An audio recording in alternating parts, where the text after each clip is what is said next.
آل إبراهيم في العالمين إنك حميد مجيد. أعوذ بالله من الشيطان الرجيم. بسم الله الرحمن الرحيم.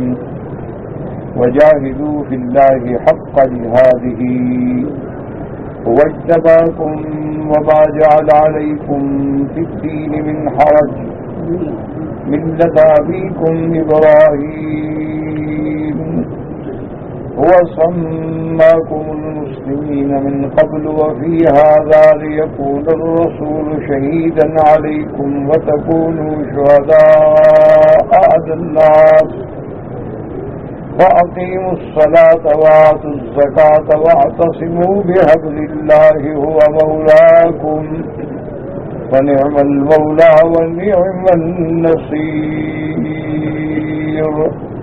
قال المؤلف رحمه الله تعالى: وقال عبد الرحمن بن زيد بن أسلم هو سماكم المسلمين من قبل، يعني إبراهيم عليه السلام، وذلك قوله ربنا وجعلنا مسلمين لك ومن ذريتنا أمة مسلمة لك.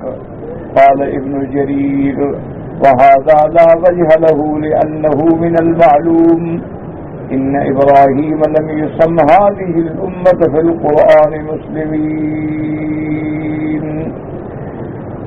وقد قال الله تبارك وتعالى هو سماكم المسلمين من قبل وفي هذا.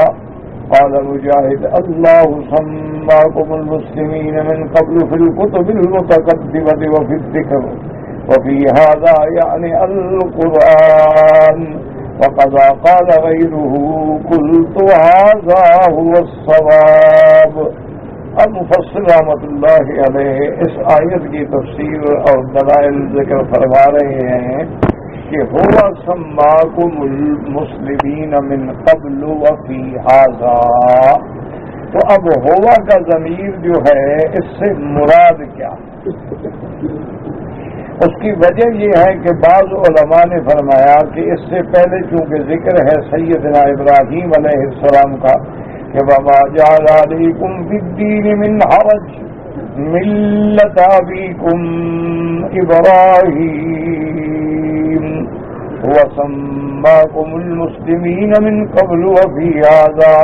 تو بعض مفسرین رحمۃ اللہ علیہم جیسے عبد الرحمن بن زید بن اسلم وہ فرماتے ہیں کہ اس سے مراد ابراہیم علیہ السلام ہیں کہ ابراہیم علیہ السلام نے حضور کی امت کو امت مسلمہ کا لقب عطا فرمایا اور قرآن میں بھی یہی لقب آیا. اور وہ استدلال پکڑتے ہیں کہ جب سیدنا ابراہیم علیہ السلام نے اللہ تبارک و تعالیٰ کے کعبے کی بنا مکمل فرما لی تو اس وقت آپ نے جو اور دعائیں مانگی تھیں تو ان دعاؤں میں یہ دعا بھی شامل تھی کہ ربنا وجعلنا مسلمین لک ومن ذریتنا امۃ مسلمۃ لک. تو لہذا وہ یہ فرماتے ہیں کہ ابراہیم علیہ السلام نے حضور کی امت کا لقب جو ہے امت مسلمہ رکھا ہے.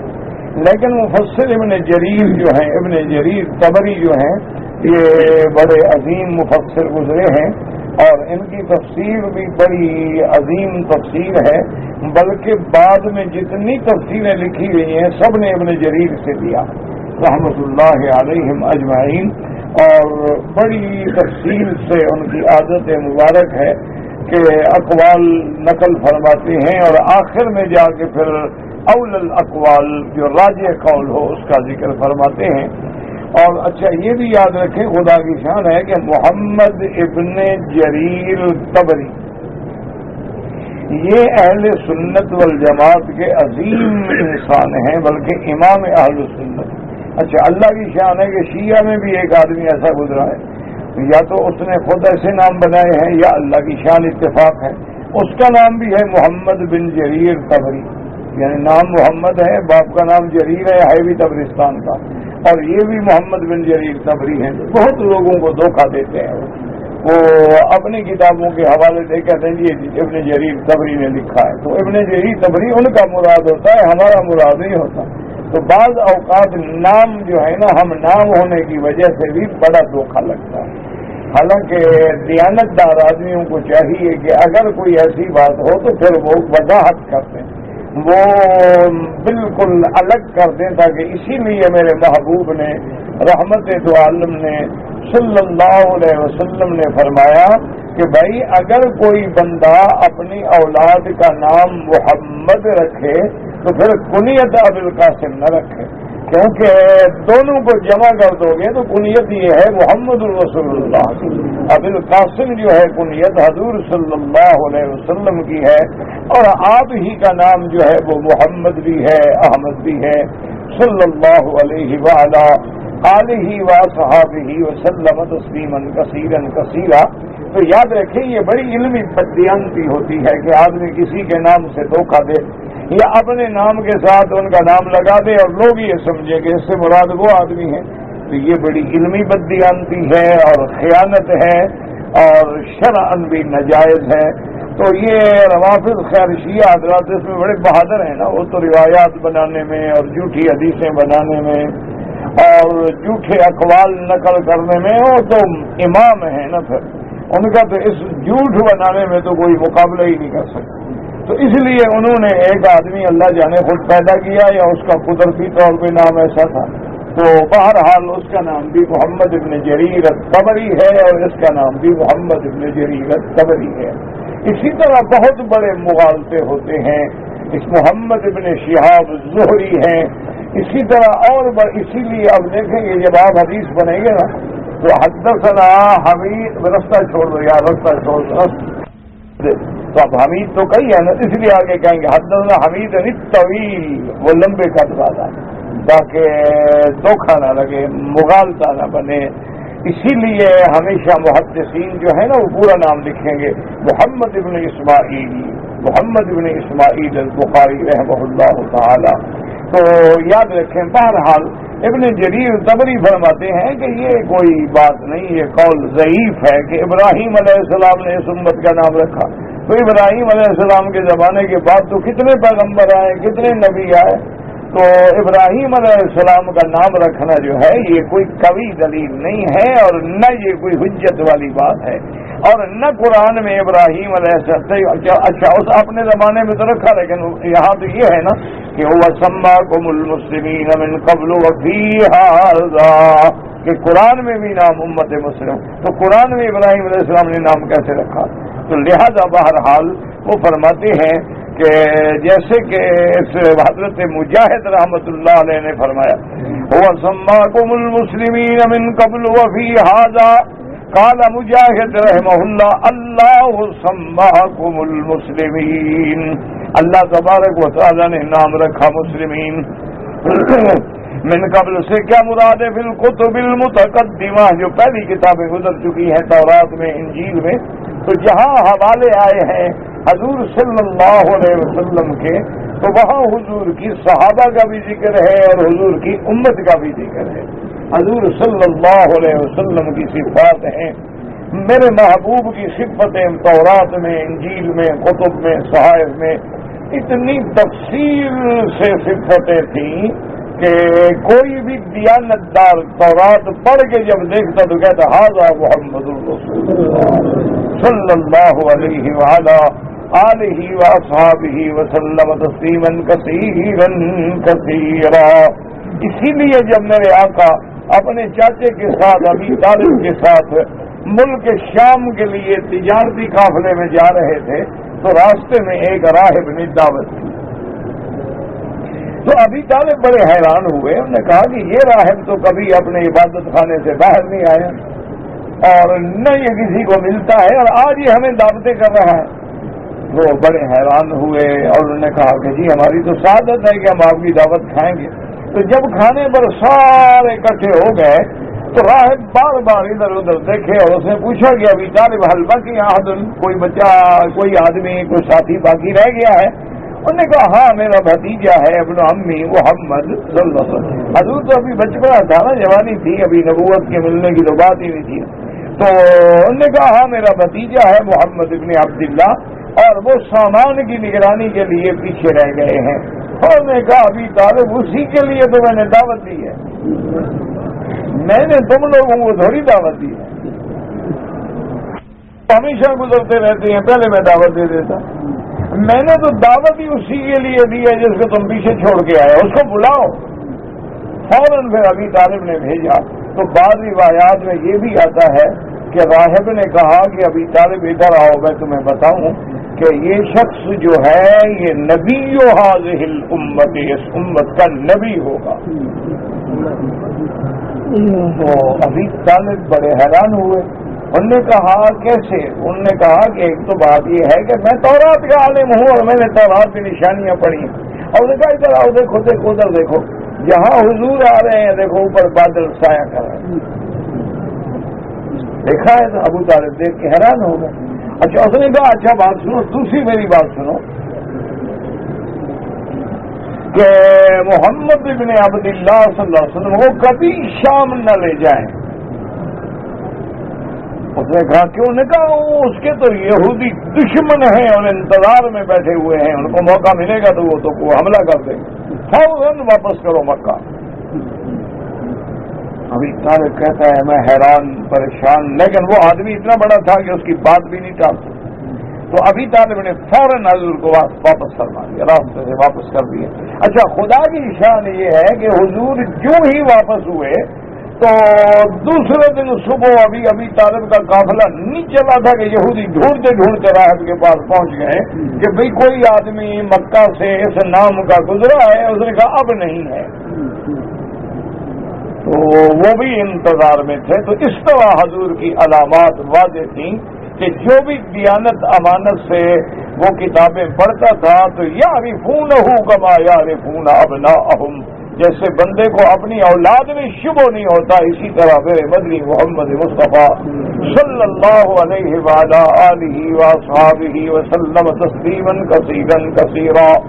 ابھی طالب فرماتے ہیں کہ حضور کا بچپن تھا اور میرا دل کرتا تھا کہ میرے محبوب میرے ساتھ سوئیں، میں بڑی منت کرتا حضور کو کہ حضور ایک بستر پہ میرے ساتھ لیٹا کریں، کیونکہ بھتیجے تھے، اولاد کی طرح سے بیٹے تھے، لیکن حضور صلی اللہ علیہ وسلم نہیں مانتے تھے۔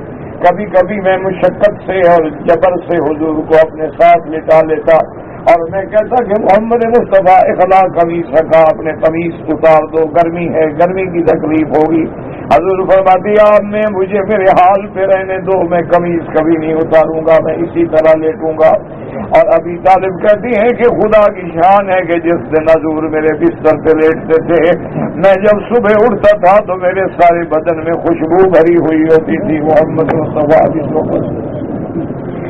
صلی اللہ علیہ وعلی آلہ وصحبہ وسلم تسلیما کثیرا کثیرا، کیونکہ اللہ نے آپ کے پسینے میں بھی خوشبو رکھی تھی کہ حضور کے پسینے کو صحابہ اور بیویاں جمع کر کے بند رکھ کے عطر کی طرح استعمال کرتے تھے۔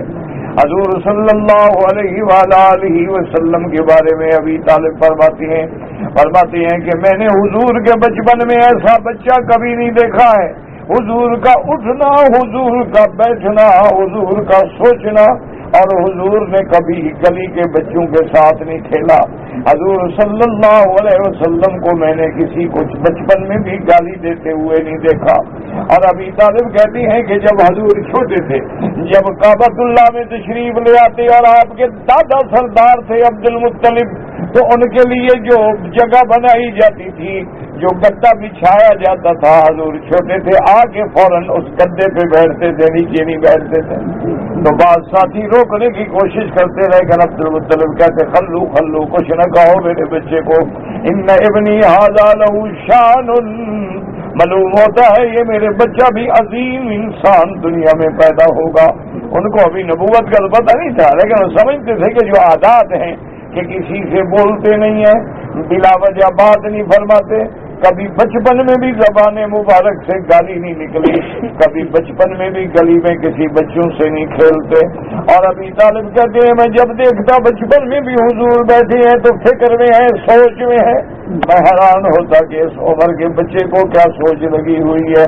لیکن فرماتی ہیں مجھے تو پھر اس دن پتہ لگا جس دن حضور نے اعلان کیا نا محمد الرسول اللہ، صلی اللہ علیہ وعلا آلہ واصحابہ وسلم تسلیما کثیرا کثیرا۔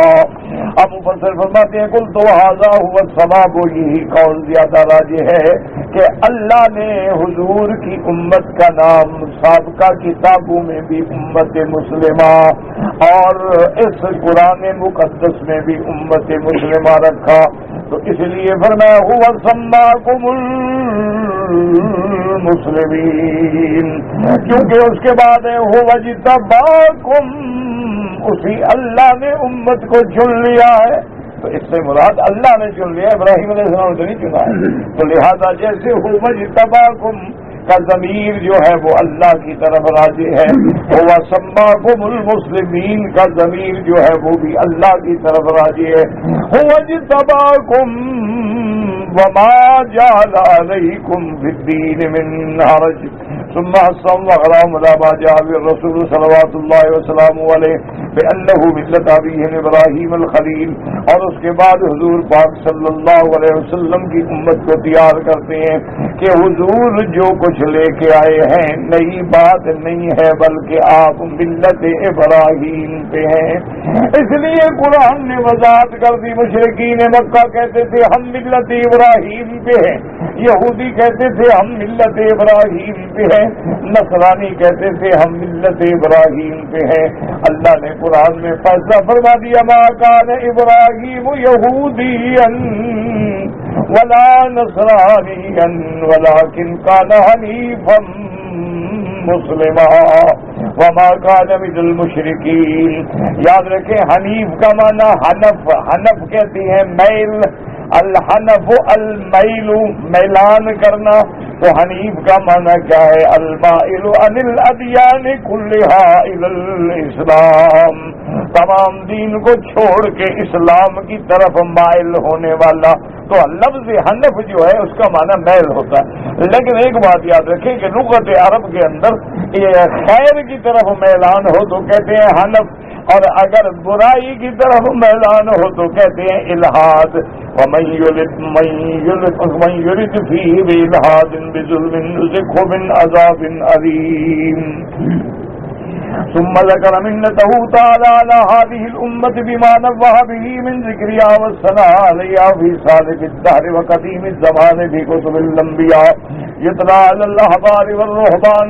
اس کے بعد اللہ پاک نے اپنا احسان ذکر فرمایا اس امت محمد مصطفیٰ صلی اللہ علیہ وسلم پر کہ اللہ نے تمہاری مدح بیان فرمائی، اور اللہ نے یہ بھی بتایا کہ پچھلے زمانے میں قدیم زمانے بھی کتب الانبیاء، انبیاء کی کتابوں میں بھی تمہارا ذکر ہے، احبار اور رہبان پڑھا کرتے تھے، اس لیے فرماتی ہوں وَسَمَّاكُمُ الْمُسْلِمِينَ مِنْ قَبْلُ وَمِنْ قَبْلِ هَذَا الْقُرْآنِ وَفِي هَذَا، یعنی قرآن سے پہلے بھی اور قرآن کے اندر بھی، روى النسائی عند تفسیر هذه الآية انبانا الشام بن عمار قال حدثنا محمد بن شعيب قال انبانا معاوية بن السلام ان اخاه زيد بن السلام اخبره عن ابي سلامة انه اخبره قال اخبرني الحارث الاشعري رضي الله تعالى عنه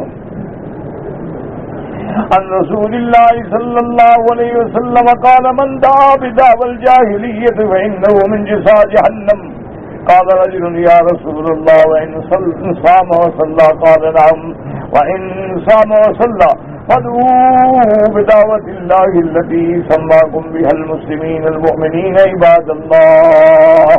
اب مفسر رحمۃ اللہ علیہ فرماتی ہیں کہ امام نسائی نے اس آیت کی تفسیر کے ضمن میں یہ حدیث نقل فرمائی ہے، حارث اشعری رضی اللہ تعالیٰ عنہ روایت کرتے ہیں عن رسول اللہ صلی اللہ علیہ وسلم، آپ نے فرمایا من دعا بدعوى الجاہلیہ، اگر آج بھی کوئی جاہلیت کے دعوے کی طرف پکارے تو اس کا معنی یہ ہے کہ وہ خود جہنم کے آگ کا حصہ بن گیا۔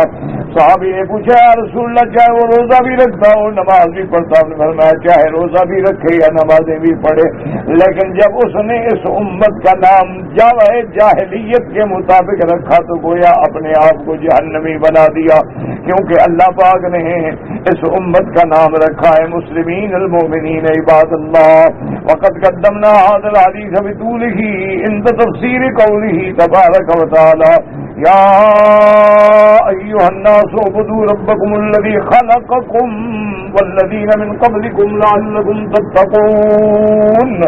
ان سورۃ البقرہ مفسر فرماتا ہے میں نے اس حدیث کی تفصیل پوری حدیث مبارک جو ہے وہ اس آیت کے مقام تفسیر میں ذکر کی تھی تاکہ کوئی دیکھنا چاہے تو اسی آیت کی جگہ کھول کے اس حدیث مبارک کو پڑھ سکتا ہے. ولہذا قال لیکون الرسول شہیدا علیکم. اللہ کے پیغمبر تم پہ گواہی دیں گے اور تم ساری دنیا کی امتوں پہ گواہی دو گے. کیونکہ یہ قاعدہ ہے قیامت والے دن اللہ جب بلائیں گے تو ہر امت کا پیغمبر گواہی دے گا کہ میری امت نے کیا کیا. وَكَيْفَ إِذَا جِئْنَا مِنْ كُلِّ أُمَّةٍ بِشَهِيدٍ وَجِئْنَا بِكَ عَلَىٰ هَٰؤُلَاءِ شَهِيدًا. ہر پیغمبر کو اللہ بلائیں گے, ہر نبی کو بلائیں گے, بتلائیں آپ کی امت نے کیا جواب دیا ہے. تو بعض امتیں انکار کر دیں گی کہ ہمیں تو دعوت ہی نہیں دی توحید کی. تو اب اللہ فرمائیں گے پیغمبر سے کہ گواہ دو. وہ کہیں گے کہ یا اللہ میری گواہی امت محمد مصطفیٰ دے گی. تو حضور کی امت کو بھی اللہ نے پوری دنیا کے لیے اور انبیاء کے لیے بھی گواہ کا مقام عطا فرمایا ہے. اور بعض علماء فرماتے ہیں شہید کا معنی جب گواہ ہے تو گواہ کون ہوگا؟ جو عادل ہو, صادق ہو, سچا ہو. جھوٹے کو بے ایمان کو کون گواہ بناتا ہے؟ تو جس امت کو اللہ نے گواہ چن لیا ہو اس سے بڑی شان اس کی کیا ہو سکتی ہے. انما جعلناکم هكذا امة وسطا عدولا خيارا مشهودا بعدالتكم عند جميع الامم. اللہ پاک نے آپ کو امت وسط بنایا, آپ کو امت عدل والی بنایا, آپ کو بہتر امت بنایا, آپ کو شہداء بنایا اور تمام امت پر آپ کی گواہی کو قیامت میں قبول فرمائیں گے. لتکونوا یوم القیامہ شہداء علی الناس لأن جميع الأمم معترفة يومئذ بسيادتها وفضلها على كل أمة سواها. اور قیامت والے دن جتنی امتیں ہوں گی وہ میرے مدنی کی امت کی فضیلت کی گواہی دیں گی, حضور کی امت کی شرف کی گواہی دیں گی. فلہذا تقبل شہادتهم علیہم یوم القیامت بھی ان الرسل بلغتهم رسالات ربهم. اللہ قیامت میں حضور کی امت کی گواہی قبول فرمائیں گے کہ ہر پیغمبر نے اپنے امت کو دعوت توحید پہنچائی ہے. والرسول یشهد علی هذه الامة انه بلغ ذلك. اور رسول بھی گواہی دیں گے کہ ہم نے اپنی امتوں کو پہنچایا ہے. وقد تقدم الكلام على هذا عند قوله تبارك وتعالى. اب مفسر فرماتا ہے اس چیز کی بات زیادہ تفصیل سے دیکھنی ہے تو جب آیت گزری تھی تو میں نے بحث کر دی تھی. وكذلك جعلناكم أمة وسطا لتكونوا شهداء على الناس ويكون الرسول عليكم شهيدا. وذكرنا حديث نوح وامته بما اغنى عن عيادته. وہم نے حضرت نوح اور ان کی امت کا قصہ ذکر فرما دیا. اب اللہ نے فرمایا میرا مدنی جب ہم نے آپ کی امت کو یہ شان بخشا ہے تو اپنی امت کو ہدایت کریں. وَأَقِيمُوا الصَّلَاةَ وَآتُوا الزَّكَاةَ. نماز قائم کریں, زکات ادا کریں. کیا مانا؟ کیونکہ نماز جو ہے وہ حقوق اللہ میں ہے اور زکات جو ہے گویا بندوں کا حق ہے. اور نماز جو ہے وہ عبادت بدنی ہے اور زکات جو ہے وہ عبادت مالی ہے. ان دو چیزوں کا ذکر کر کے ساری عبادتیں اسی کے تابع آ گئیں کہ آپ نے فرمایا نماز قائم کرو. قابلوا هذه النعمة العظيمة بالقيام بشکریہ. اللہ نے جو آپ کو یہ شان دی ہے کہ خیر امتن وسطا امتن مسلمہ, اللہ نے جو شان دیا ہے تو اس کا حق ادا کرو. حق ادا کیا ہے کہ نمازیں قائم کرو. نماز قائم کرنے کا کیا مانا کہ نماز کو اس کے اوقات میں ارکان کے ساتھ حدود شہود شروط کے ساتھ پورا پڑھو. وَأَدُّوا حَقَّ اللَّهِ عَلَيْكُمْ فِي أَدَاءِ مَا افْتَرَضَ كَمَا أَوْجَبَ التَّرْكَ مَا حَرَّمَ. تو اللہ نے جو تم پہ فرض کیا وہ ادا کرو. اللہ نے جو حکم دیا اس کی اطاعت کرو. اللہ نے جن چیزوں سے منع کیا ہے رک جاؤ. ومن اہم ذالک، ان سب میں سے اہم عبادات کیا ہے؟ اقام الصلاۃ و ایتاء الزکوٰۃ وهو الإحسان إلى خلق الله بما أوجب للفقير على الغني من إخراج جزء نذر من ماله في سنة الضعفاء والمحاويج. اہم عبادات میں کیا ہے کہ نماز قائم کرو، زکوٰۃ ادا کرو. کیا مانا؟ اللہ کے بندوں پہ احسان کرو، مسکینوں پہ احسان کرو. اور اللہ نے فرض کیا ہے غنی پہ کہ اپنے مال میں سے تھوڑا سا 2.5% سال کے اندر غریبوں کو، محتاجوں کو دیا کرو تاکہ تیرے مال کی بھی زکوٰۃ ہو، پاکیزگی ہو. کما تقدم بیانہ و تفصیلہ فی آیت الزکوٰۃ من سورۃ التوبہ. اب مفسر فرماتے ہیں کہ زکوٰۃ کے احکام کی تفصیل جو ہے سورۃ توبہ میں آیت الزکوٰۃ میں نے بیان کر دی ہے. اس کے بعد اللہ نے حکم دیا واعتصموا باللہ هو مولاکم فنعم المولا ونعم النصير. واعتصموا بالله من اعتصموا بالله واستعينوا به وتوكلوا عليه وتأيدوا به. اسی سے مدد پکڑو، اسی پہ آسرا رکھو، اسی پر توکل کرو، اسی سے تائید حاصل کرو. کیونکہ اللہ کے سوا کسی کی مدد مانگنا، کسی کی مدد پکڑنا، کسی کو پکارنا شرک ہے. اس لیے فرماتے ہیں واعتصموا بالله هو مولاکم. مولاکم من حافظکم، وہ تمہاری حفاظت کرنے والا. ناصرکم، تمہاری مدد کرنے والا. مظفرکم علی اعدائکم، اور دشمنوں پہ تمہیں کامیاب کرنے والا. اللہم انصرنا علی اعدائک اعداء الدین. اللہم انصر الاسلام والمسلمین. اللہم انصر المجاہدین فی کل مکان. فرماتے ہیں فنعم المولا ونعم النصیر. اور جس کی مدد کرنے والا خدا ہو، اس سے پھر بہتر مدد کرنے والا کون؟ جس کی حفاظت کرنے والا خدا ہو. اللہ تبارک و تعالیٰ سے دعا مانگا کرو، یقین کامل کے ساتھ دعا مانگا کرو، اسی پہ توکل کیا کرو، اسی کا سہارا لیا کرو.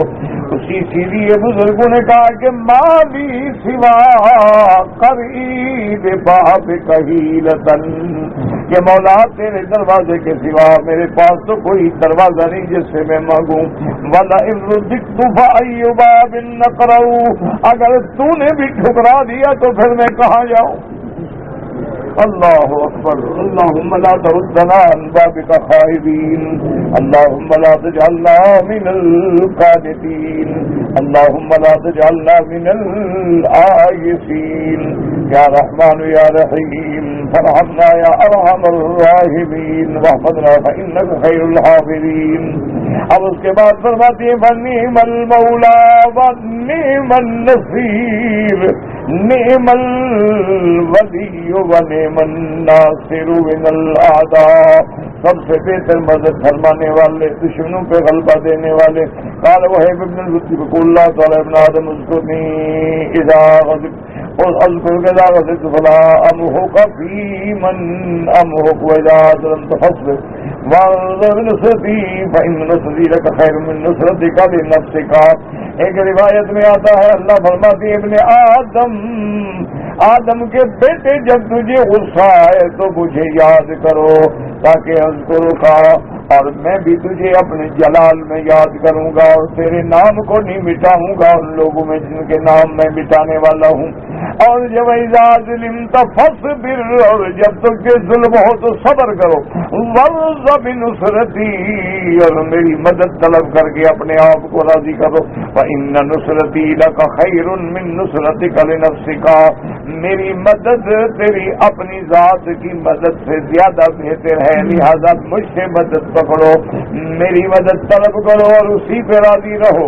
جب تم میری مدد پکڑو گے تو تم خود کیا کر سکتے ہو؟ اللہ تبارک و تعالیٰ پھر تیری مدد فرمائیں گے. رواه ابن حاتم اللہ عالم. آخر تفسیر سورۃ الحج وللہ الحمد والمنہ. الحمدللہ تفسیر سورۃ الحج اللہ نے اپنی رحمت سے مکمل کرنے کی توفیق بخشی ہے. وَيَلِيهِ سورۃ المؤمنون انشاءاللہ. اس کے بعد سورۃ المؤمنون آئے گی. اللہ نصیب فرمائیں اور اللہ عمل کی بھی توفیق دیں. کہتے جی کہ آپ کہتے ہیں کہ غیر محرم عورت کے چہرے پر نظر نہیں پڑنی چاہیے، اور یہاں تو طواف میں ہر ملک کی عورتیں ہیں اور خوبصورت بھی بہت ہیں اور چہرہ بھی کھلا ہوا ہے، امتحان تو یہی ہے، عورتیں نہ ہوں تو پھر تمہارا کیا امتحان ہے؟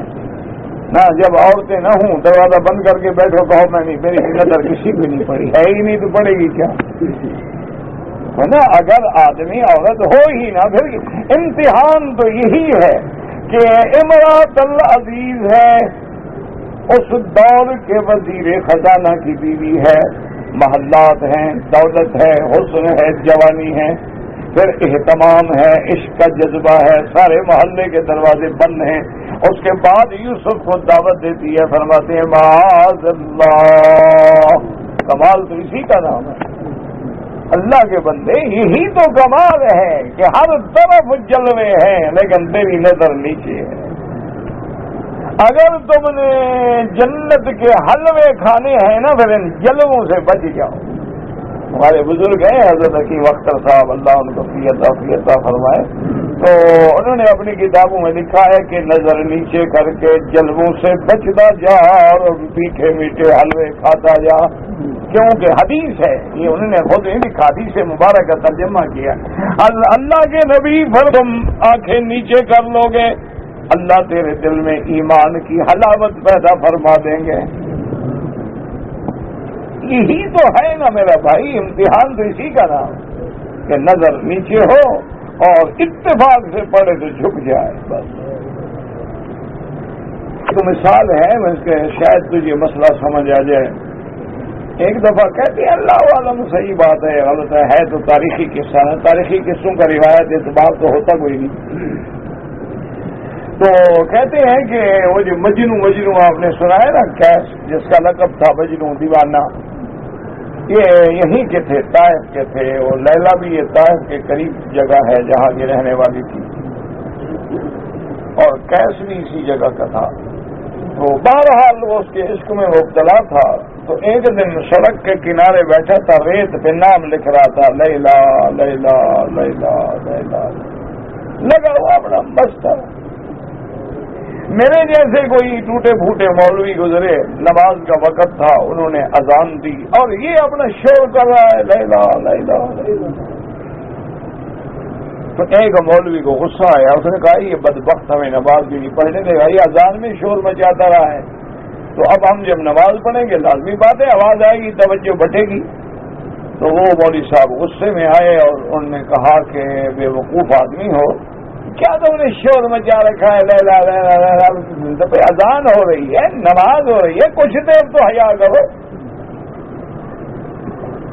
اس نے بڑے غور سے دیکھا، اس نے کہا مولوی صاحب میں ایک عورت کے عشق میں مبتلا ہوں، میں لیلا لیلا کر رہا تھا، میں نے تو تمہاری اذان نہیں سنی، تم اللہ کے عشق میں میری آواز کیسے سن لی تم؟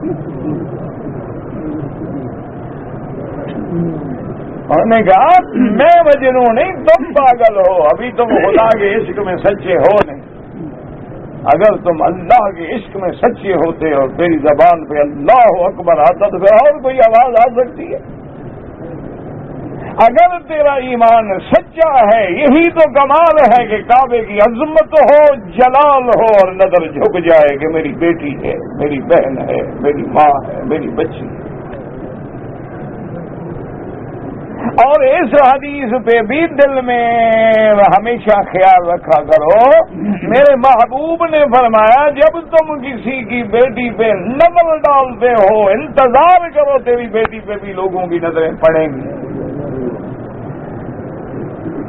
اسی طرح ہے کہ جب تم کسی غیر عورت سے زنا کرتے ہو انتظار کرو تیرے خاندان میں بھی زنا ہوگا، تم نے بھی بدلہ دینا ہے، وہ بھی تو کسی کی بیٹی ہے نا۔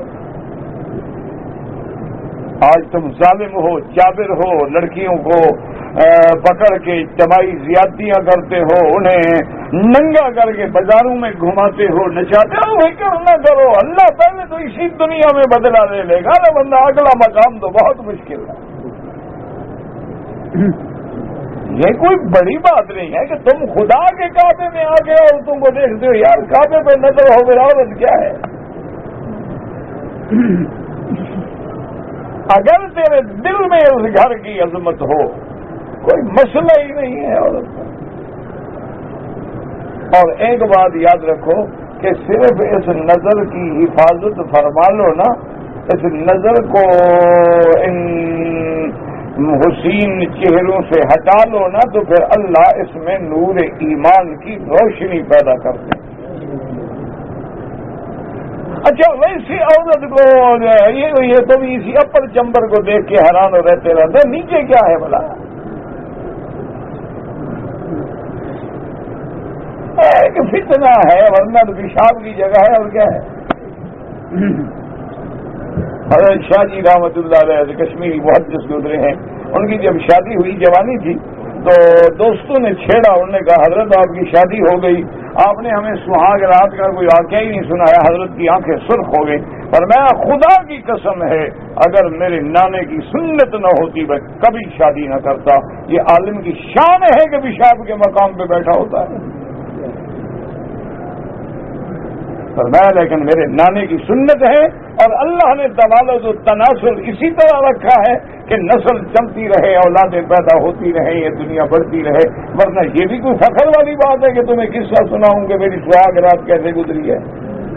یہ کوئی قابل تعریف بات ہے. اسی لیے حضرت علی فرماتے تھے رضی اللہ عنہ، سید علی فرماتے تھے عجبت من رجل، فرماتے اس بندے سے میں تعجب کرتا ہوں کیسے آپ کو خان، چودھری، وڈیرا، سردار، گودا کہلاتا ہے، جو 2 دفعہ پیشاب کی جگہ سے نکلا ہے. نا جب نطفہ ٹھہرتا ہے تو کہاں سے نکلتا ہے نطفہ؟ پیشاب کی جگہ. جب بچہ پیدا ہوتا ہے کہاں سے نکلو گے؟ منہ سے. پیشاب کی جگہ سے. اکڑ پھر کس بات کی؟ جو بندہ 2 دفعہ پیشاب کے مقام سے گزرے. حضرت علی فرماتے دیکھو جب اکڑ کے چلتا ہے مجھے حیرت ہوتی ہے، یار بڑا خان بن رہا ہے، نکلے کہاں سے ہو؟ اور پھر اللہ نے تمہیں 9 مہینے قید کہاں رکھا ہے؟ کسی ایئر کنڈیشن کمرے میں، گندی پیشاب کی جگہ میں، رحم میں. اور تمہاری غذا کیا بنائی ہے؟ وہ گندا خون حیض کا جو نکلتا تھا نا، وہ بند ہو جاتا ہے، وہ تیری غذا بن جاتی ہے. اس لیے حمل میں حیض بند ہوتا ہے نا. آگے پیچھے عورت کو ہر مہینے حیض آتا ہے، لیکن جب حمل ہو جائے حیض نہیں آتا. کیوں نہیں آتا؟ وہ حضرت کی غذا بنتی ہے. پیشاب سے نکلا، خون پیتے کھاتے رہیں، اور اس کے بعد اکڑ کے چلتے ہیں کہ بھی بندوں کو کچل ڈالیں اور یہ کرتے ہیں، اور میں کیا میں اور کیا میں. اور انجام کیا ہوگا؟ حضرت علی کے فرمان پڑھو نا تو حیران ہو جاؤ. آپ نے فرمایا کہ میں تعجب کرتا ہوں اس بندے پہ کہ کیسے کیسے غرور کرتا ہے اللہ کے سامنے، جس کے پیٹ میں بھی گندگی ہے، اور مرنے کے بعد جس نے خود بھی ایسی بدبودار لاش بن جانی ہے کہ 2 دن گھر میں رکھ دو محلے والے بھاگ جائیں. اس لیے تکبر کس بات کا ہے؟ تکبر جو ہے بالکل اسی کی شان ہے کبریائی. اللہ کی شان ہے وہ کبریا ہے، اور کسی کا تکبر زیبا نہیں ہے. اس لیے ہمیشہ تکبر سے بچا کریں.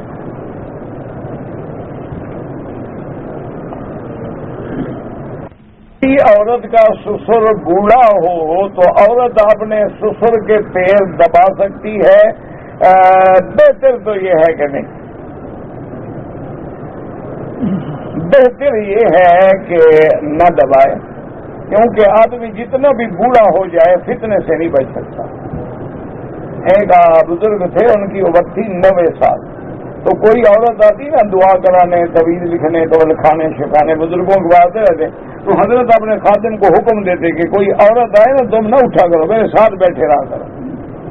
انہوں نے کہا حضرت آپ کی عمر 90 سال ہے اور نوجوانوں کو آپ آنے نہیں دیتے، جو آتی ہیں وہ بھی 80-90 سال کی. مگر میں شیطان کا پتہ ہے کسی وقت حرکت پیدا کر دے اور گناہ میں مبتلا ہو جاؤں، تو بہتر نہیں ہے جی پیر شیر نہ دبائیں. بس نہ اس کے بیٹے کو کیا ہو گیا ہے، اس کے ہاتھوں میں مہندی لگی ہوئی ہے. بیوی سے پیر دباتا ہے تو وہ خود منحوس کیا ہے، اس کو کیا ہے؟ بیوی کو کہو خاون کے پیر دبائے، خاون سے کہو اپنے باپ کے دبائے۔ کہتے جی کہ آدمی کی بیوی زندہ ہو، اس کی سالی فوت ہو جائے، کوئی محرم نہ ہو تو سالی کو یہ قبر میں اتار سکتا ہے؟ بیوی تمہاری مر گئی ہے، اس کو کہو اتار دے۔ ضروری تم نے بیوی کی بہن کو وہ لاش اٹھانی ہے؟ بیوی سے کہو اتار دے، عورتوں کو بلا لو اتار دو۔ مرنے کے بعد تو سالی کو معاف کرو۔ اسی لیے زندگی میں تو آدھی گھر والی کہتے ہو نا، اب مرنے کے مسئلے بھی پوچھ رہا ہے۔ یہ خط پڑھ کے ہم سمجھ جاتے ہیں کہ اندر کیا بلا ہے۔ پیری فقیری نہیں ہے، تجربہ ہو جاتا ہے۔ یہ نہ سمجھنا میں کو پیر فقیر ہوں، مجھے کشف۔ اچھا کشف ہو جانا بھی کوئی پیری نہیں ہوتی، یاد رکھو۔ یہ جو لوگ حیران ہوتے ہیں نا جی حضرت نے بس کشف ہو گیا، اللہ کے بندے کشف تو جانوروں کو بھی ہو جاتا ہے، کشف تو ہندوؤں کو بھی ہو جاتا ہے، جوگیوں کو بھی ہو جاتا ہے، سادھوؤں کو بھی ہو جاتا ہے، مہنتوں کو بھی ہو جاتا ہے، انگریزوں کو بھی ہو جاتا ہے۔ کشف کیا ہے؟ یہ تو محنت ہے، ریاضت ہے۔ کشف کوئی بزرگی کی علامت ہے، اتباع محمد الرسول اللہ۔ اگر وہ حضور کی ہر سنت پہ تابع ہے، سمجھ لو ولی اللہ۔ کشف کیا ہے؟ مرغا جو اذان دیتا ہے اس کو کون بتاتا ہے کہ صبح کا وقت ہو گیا اذان کہو؟ اس کو بھی کشف ہوتی ہے، بزرگی ہو گئی کشف۔ لوگ سمجھتے ہیں کشف ہو جائے بڑا پیر ہے جی۔ میں داخل ہوا پیر صاحب نے میرے دل کی بات بتلا دی۔ وہ بابا تجربہ ہوتا ہے، یہ 5 روپے لے کے ہاتھ دیکھنے والے بھی بتا دیتے ہیں یہ بھی پیر ہے منحوس۔ یہ تو تجربہ ہے، عادت ہو جاتی ہے۔ جیسے ڈاکٹر کے پاس مریض ایسے داخل ہونا اس کو اندازہ ہو جاتا ہے یہ تو ٹی بی پیشنٹ ہے، یہ تو یرکان کا ہائپرٹائٹس کا مریض ہے، یہ تو ملیریا لگتا ہے، اس بندے کو تو معلوم ہوتا ہے گردے کی تکلیف ہے۔ ان کا تجربہ ہو جاتا ہے، اس میں کوئی بزرگی شزرگی نہیں ہوتی۔ بزرگی ایک معنی میں یاد رکھو، ولی وہ ہے جو غلام محمد مصطفیٰ۔ بس اگر حضور کا غلام ہے اس کے جوتے ہمارے سر کا تاج ہے۔ باقی آگ پہ چلتا ہے، دریا پہ چلتا ہے، ہواؤں میں اڑتا ہے، لیکن داڑھی منڈا ہے، دجال ہو سکتا ہے، ولی نہیں ہو سکتا۔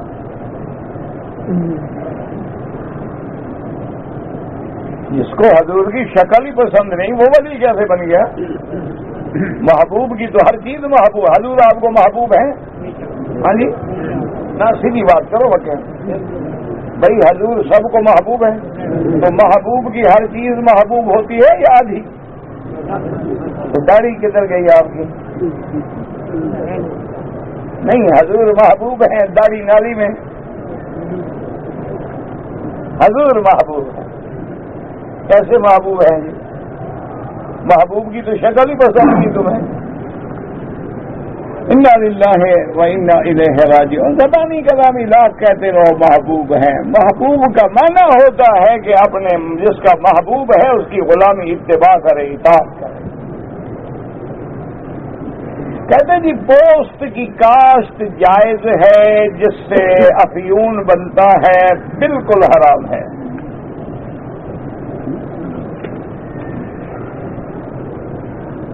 اگر آدمی اپنے کسی دوست کو تحفہ دے یا دعوت دے، بالکل دے تو سنت ہے، تحابو حضور نے فرمایا کہ دوسرے کو ہدیہ دیا کرو تاکہ محبت بڑھتی ہے۔ عمرہ کرنے کے بعد حج نہیں فرض ہوتا، جن پہ حج فرض ہے وہ فرض ہے، عمرے سے کچھ نہیں ہوتا۔ پھر قانون ہمارے ہاتھ میں نہیں، ہمیں رہنے کی اجازت نہیں۔ فرض کا کیا معنی؟ اگر احرام کی حالت میں بغیر ارادے کے بال ٹوٹ جائے کوئی جرمانہ نہیں۔ کچھ لوگ پیسے ادھار لیتے ہیں، 10 لاکھ لیتے ہیں اور 20 لاکھ واپس کرتے ہیں۔ ماشاءاللہ ایسے کو پاگل ہو گئے کیا؟ 10 لاکھ لے کے 20 لاکھ واپس کرے، یعنی 10 لاکھ پہ 10 لاکھ نفع تمہیں دے، یا تو وہ پاگل ہو گیا یا انشاءاللہ یہ 10 لاکھ بھی کھا جائے گا۔ بہرحال یہ حرام ہے۔ اگر کوئی آدمی سعودی عرب میں فوت ہو گیا، اس کا جنازہ یہاں پڑھا گیا، لیکن اس کی لاش جو ہے اپنے ملک میں لے گئے، تو دوبارہ جنازہ پڑھنے کی کوئی ضرورت نہیں۔ اگر کوئی پڑھ لے تو منع بھی نہیں۔ روزے کی آمد اللہ کس جگہ حساب لیں گے؟ دعا کرو حساب لیں ہی نہیں، تمہیں جگہ کا کیا فکر پڑ گیا؟ دعا کرو اللہ بغیر حساب کے معاف فرمائے۔ بہرحال وہ ارض شام ہوگا جہاں حشر کا میدان ہوگا۔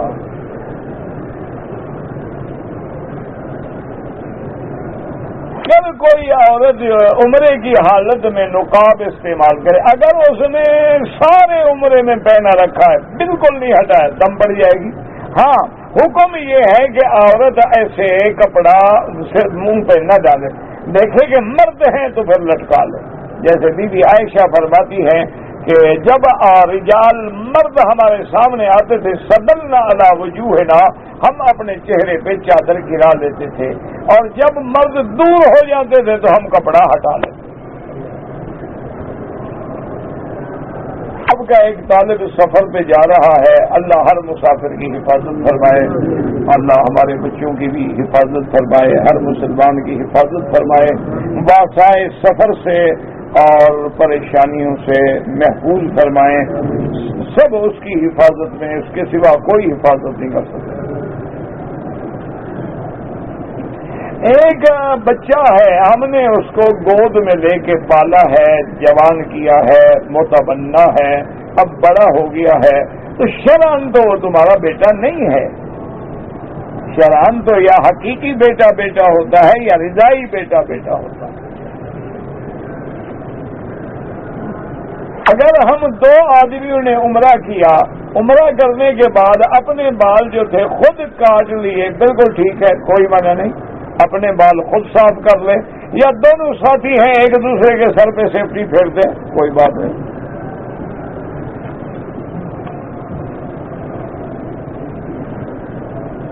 جی کہ میں پہلی دفعہ عمرے پہ آیا ہوں، حجر اسود پر جو لوگ بد نظمی کرتے ہیں اور دھکے دیتے ہیں، میرا دل روتا ہے۔ دعا کریں اللہ مسلمانوں کو ہدایت دیں۔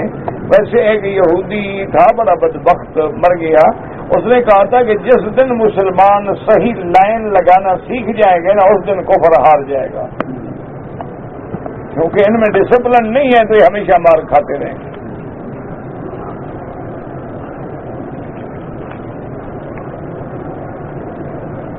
قرآن مجید میں حضرت عمر کے فیصلے کی تائید جو ہے، بہرحال بعض علماء نے 7 مقامات لکھے ہیں اور بعض نے اس سے بھی زیادہ لکھے ہیں۔ آپ ایسا کریں کہ سیرت عمر بن الخطاب کتاب لے لیں، اس میں تفصیل ہوگی۔ اگر ہم پہلی دفعہ مدینہ منورہ جا رہے ہیں تو 40 نمازیں پڑھنا کوئی ضروری نہیں، فضیلت ہے، اللہ نصیب کرے تو اللہ 40 سال نصیب کرے۔ بہت بڑی فضیلت ہے کہ جو آدمی 40 نمازیں پڑھے اور ہر نماز جماعت کے ساتھ پڑھے تو اللہ اس کو نفاق سے اور جہنم کی آگ سے بری کر دیں گے۔ باقی اس کا زیارت سے کوئی تعلق نہیں، ایک آدمی گیا اور زیارت کی اور ایک دن میں چلا گیا، کوئی حرج نہیں، لیکن اگر اللہ موقع دے تو پڑھیں۔ اور علماء زور اس لیے دیتے ہیں کہ 40 نمازیں پڑھے گا تو اللہ نمازی بھی بنا دیں گے، انشاءاللہ عادت بھی ہو جائے گی۔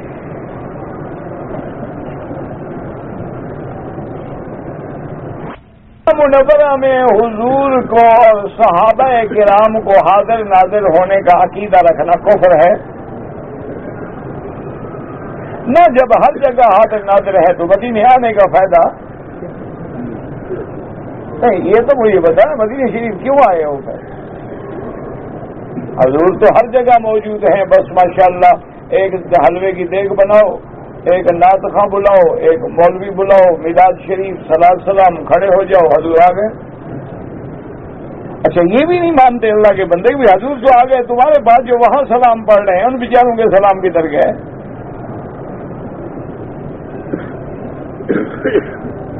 یا کہو کہ نہیں حضور تو وہی ہیں، ان کا ذل ہے، مثال ہے، پھر تو قادیانی بھی یہی کہتا ہے، وہی کہتا ہے کہ میں کوئی شرعی نبی نہیں ہوں، میں تو ذلی ہوں، بروزی ہوں۔ کہتے ہیں جی کہ بعض مؤسسات جو ہیں سامان رکھنے کے لیے جو تھیلے بناتے ہیں، بیت اللہ کا نقشہ دیتے ہیں، بے ادبی ہوتی ہے تو آپ ان کو خط لکھ کے نصیحت کریں نا، مجھے لکھنے کا کیا فائدہ ہے؟ قل انما انا بشر، یعنی میں انسان ہوں، اللہ کے نبی انسان ہیں، محمد ابن عبداللہ ہیں، آپ کے ابا عبداللہ ہیں، آپ کی والدہ آمنہ ہیں، والدہ کے بطن میں رہے، بی بی حلیمہ کا دودھ دیا، آپ کی بشریت میں کوئی شک ہے؟ یعنی جن سے بشر ہونے میں شک نہیں، باقی اللہ نے فضیلت عطا فرمائی۔ اور 7.5 تولے سے زیادہ سونا زیور کی شکل میں موجود ہے اور زیور بھی زیر استعمال ہے، کیا اس پہ زکوٰۃ دینا لازم ہے؟ اس میں 2 قول ہیں۔ امام احمد بن حنبل رحمۃ اللہ علیہ فرماتے ہیں کہ عورت کا جو زیور ہے جو استعمال کرتی ہے، چاہے وہ 100 تولہ ہو چاہے 200 تولہ ہو، اچھا یہ بھی ضروری نہیں ہوتا کہ 24 گھنٹے استعمال کرے، کبھی کبھی شادی پہ پہنتی ہے، اس کے استعمال کے لیے ہے، بیچنے کے لیے نہیں، تو وہ فرماتے ہیں زکوٰۃ نہیں ہے۔ لیکن امام ابو حنیفہ رحمۃ اللہ علیہ فرماتے ہیں کہ زیور جو پہننے کے لیے ہے اس پہ بھی زکوٰۃ دینی ہوگی۔ میں نے کئی دفعہ آپ کو عرض کیا ہے نا، امام صاحب بڑے محتاط ہیں۔ مثلا قیامت والے دن 2 ائمہ کے قول میں سے ایک حق ہوگا نا، اچھا فیصلہ ہو گیا ابھی زیور پہ زکوٰۃ نہیں ہے، لیکن جن لوگوں نے دی تھی ان کو اللہ نفلی صدقے کا ثواب دیں گے کہ نہیں دیں گے؟ اگر قیامت میں فیصلہ ہو گیا کہ زکوٰۃ دینی تھی اور جن نے نہیں دی وہ کیا کریں گے؟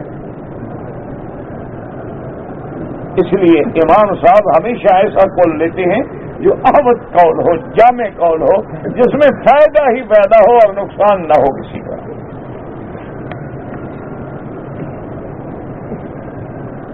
بیوی نے حیض سے فارغ ہونے کے بعد غسل کر لیا، غسل کرنے کے بعد انہوں نے عمرہ کر لیا، عمرہ کرنے کے بعد بھی ان کو خون کے کچھ قطرات محسوس ہوئے، اصل میں گرمی بھی ہے اور دوڑنے سے چلنے سے بھی ہو جاتا ہے۔ پہلے آپ یہ دیکھیں کہ کیا آپ کی بیوی کے جتنے دن عادت تھی، کیونکہ بعض عورتوں کی عادت 5 دن ہے، 3 دن ہے، 8 دن ہے، تو عادت جتنی تھی وہ پوری ہو گئی۔ اگر عادت کے دن پورے ہو جائیں تو پھر بھی اسلام یہ کہتا ہے کہ عورت اپنے اندر کپاس رکھے، پھر اس کپاس پہ نظر ڈالے کہ اس پہ کوئی ہلکی سی میل تو نہیں لگتی، جب تک تسلی نہ ہو جائے اس وقت پاک نہیں ہوتی۔ اسی لیے یہ بھی حکم ہے کہ عورت اپنے بدن کے اندر خوشبو رکھے تاکہ اندر کے جو جراثیم اور بدبو ہے اللہ اس سے بھی اس کو نجات عطا فرمائے۔ بعض بیماریاں اسی لیے پیدا ہوتی ہیں۔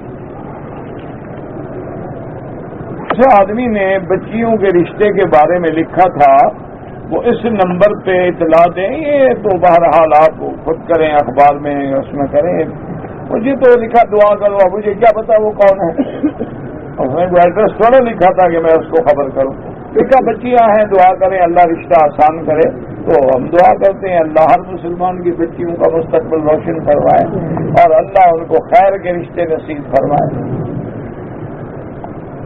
اگر ایک آدمی پہ دم پڑ گیا ہے، پیسے نہیں ہیں، کوئی بات نہیں، جب اللہ پیسے پہ بھجوا کے دم کر دینا، یا پھر 10 روزے رکھ لو، کوئی مسئلہ نہیں۔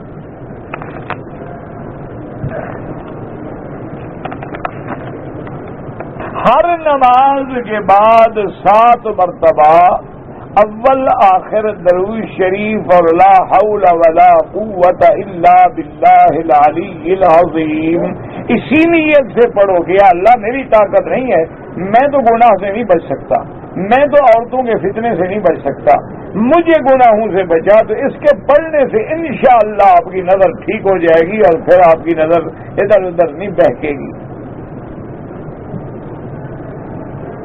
ایک آدمی نے عصر کی نماز کے بعد احرام باندھا مسجد عائشہ سے اور نماز نہیں پڑھی، ٹھیک ہے، نماز پڑھنا احرام کے لیے کوئی ضروری نہیں ہوتا، چاہے وقت مکروہ ہو یا وقت مکروہ نہ ہو، یعنی بغیر نماز پڑھے ہوئے آدمی کہتے ہیں لبیک اللہم لبیک، ٹھیک ہے، کوئی مسئلہ نہیں۔ کافی عمرے کے دوران حتیم میں نفل پڑھنا افضل ہے، مقام ابراہیم کے پیچھے پڑھیں، وہاں جگہ نہ ملے تو حتیم میں پڑھیں، وہاں جگہ نہ ملے تو سارے مطاف میں پڑھیں، ورنہ جہاں جگہ ملے پڑھ لیں۔ میں سگریٹ پیتا ہوں، نماز پڑھتا ہوں، اللہ اس کی برکت سے انشاءاللہ چھڑا دیں گے، کوشش کرو، ارادہ کرو، باقی انشاءاللہ نماز بھی ہوگی، ہر عبادت اللہ قبول فرمائیں گے، وہ گناہ الگ ہے، یہ تھوڑا کہ اس کی وجہ سے ہماری باتیں بھی ختم ہو جائیں۔ سگریٹ پینے والا کوئی کافر تھوڑا ہو جاتا ہے کہ اس کی عبادت قبول نہیں ہوگی، گناہ گار ہے بیچارہ، دعا کرو اللہ بچائے۔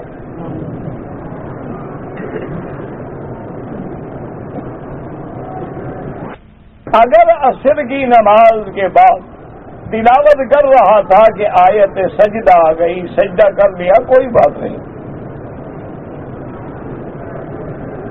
عورت کو بچے روکنے کے لیے منصوبہ بندی پہ عمل بالکل نہ کرے، یہ کافروں کی سازش ہے۔ ہاں، ایک یہ ہے کہ کبھی عورت مریض ہے، بیمار ہے، کمزور ہے، پہلے بچے زیادہ ہیں، سال دو سال وقفہ کر لے تو جائز ہے۔ بعض ائمہ کے نزدیک عورت بھی اسی طرح رکوع سجدہ کرے جیسے مرد کرتے ہیں، لیکن امام ابو حنیفہ رحمۃ اللہ علیہ فرماتے ہیں کہ عورت کا پردہ زیادہ مطلوب ہے، اس لیے اس کی نماز مسجد سے گھر میں پڑھنا افضل ہے۔ وہ فرماتے ہیں جب سجدہ کرے تو اپنے بدن کو زمین سے لگائے۔ پیر کا مرید ہونا چاہیے، بالکل ہونا چاہیے، لیکن پیر بھی کوئی سچا ہو۔ اور میرے چھوٹے بھائی آنکھوں کے علاج کے لیے جدہ آ رہے تھے، سوچتے رہے عمرہ کر لیں نہ کریں، پھر اپنے جدے سے احرام باندھے، ٹھیک ہو گیا، کوئی جرمانہ نہیں۔ اللہ نے عیسیٰ علیہ السلام کو اٹھا لیا تو حضرت ابراہیم کب پیدا ہوئے مجھے تو پتہ نہیں ہے، نہ تاریخ میں لکھا ہوا ہے۔ نور احمد یا نور محمد یہ نام ٹھیک ہیں، علی اکبر یا وزیر علی، رحمت علی، یہ پھر بھی کچھ گزارا ہے۔ وہ جو ہے نا نبی بخش، علی بخش، دھنی بخش، فقیر بخش، اس میں شرک کا وعدہ آتا۔ کل میقات کتنے ہیں؟ 5۔ بیت اللہ کی چوڑائی کتنی ہے؟ کتاب لے لیں، تاریخ لکھی ہوئی ہے باقاعدہ، چوڑائی ہے، لمبائی ہے، اونچائی ہے، ساری تفصیل ہے۔ مدینہ منورہ سے جب میں نے احرام باندھا، 2 نفل ادا کیے، دانتوں میں خلال کیا تو خون نکلا، کچھ بھی نہیں ہوتا، کوئی حرج نہیں، کچھ نہیں، کوئی حرج نہیں۔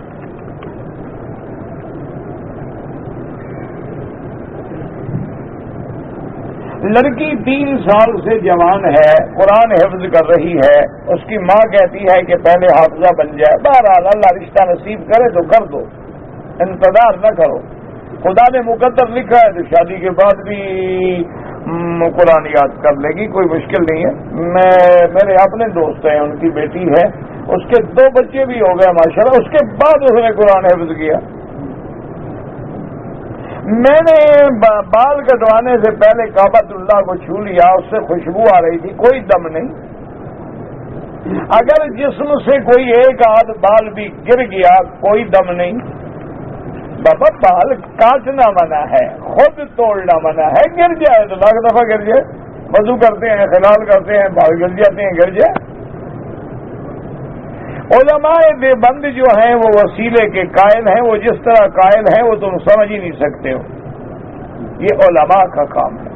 عوام کے لیے سیدھا اللہ سے دعا مانگو۔ نماز کفارہ کا مسئلہ، کفارہ بدل کیا ہوتا ہے؟ مجھے نہیں پتا کفارہ کیا ہوتا ہے۔ ربنا تقبل منا انک انت السمیع العلیم، یا حی یا قیوم، اللهم صل علی سیدنا محمد وعلی آل سیدنا محمد کما صلیت علی ابراہیم وعلی آل ابراہیم وفی العالمین انک حمید مجید، یا حی یا قیوم یا ذا الجلال والاکرام، یا حی یا قیوم برحمتک نستغیث لا الہ الا اللہ العلیم الحلیم، لا الہ الا اللہ الحلیم العظیم، لا الہ الا اللہ رب العرش العظیم، لا الہ الا اللہ سبحان رب السماوات السبع رب العرش العظیم، لا الہ الا اللہ رب السماوات رب الارض رب العرش الكریم، نسألك موجبات رحمتك وعزائم مغفرتك والسلامة عن كل إثم والغنيمة عن كل بر. اللهم لا تدع لنا ذنبا إلا غفرته ولا هما إلا فرجته ولا عيبا إلا سترته ولا كربا إلا نصرته ولا ضالا إلا هديته ولا فسادا إلا أصلحته ولا مريضا إلا شافيته ولا مبتلا إلا عافيته ولا عدوا إلا أخذلته ولا مجاهدا إلا نصرته ولا ميتا إلا رحمته ولا حيا إلا هديته ولا حاجة من حوائج الدنيا والآخرة إلا قضيتها ويسرتها. اللهم احفظنا واحفظ أهلنا أولادنا أولاد أولادنا أخواننا أصحابنا أموالنا عن كل سوء ومكروه. اللهم احفظنا واحفظهم من كل سوء ومكروه. یا اللہ ہمارے خاندانوں کی، ہمارے دوستوں کی، اولادوں کی قدم قدم پہ حفاظت فرما، عالم اسلام کی حفاظت فرما. یا اللہ بے دینوں کو دین عطا فرما، بے اولادوں کو اولاد عطا فرما، جن کی اولادیں ہیں ان کو صالح بنا. یا اللہ ہماری بیماریاں پریشانیاں سب اپنی رحمت سے دور فرما. یا اللہ ہمیں مانگنا نہیں آتا بغیر مانگے عطا فرما. پورے عالم میں ہدایت کی فضا پیدا فرما، حضور کی امت کی حفاظت فرما.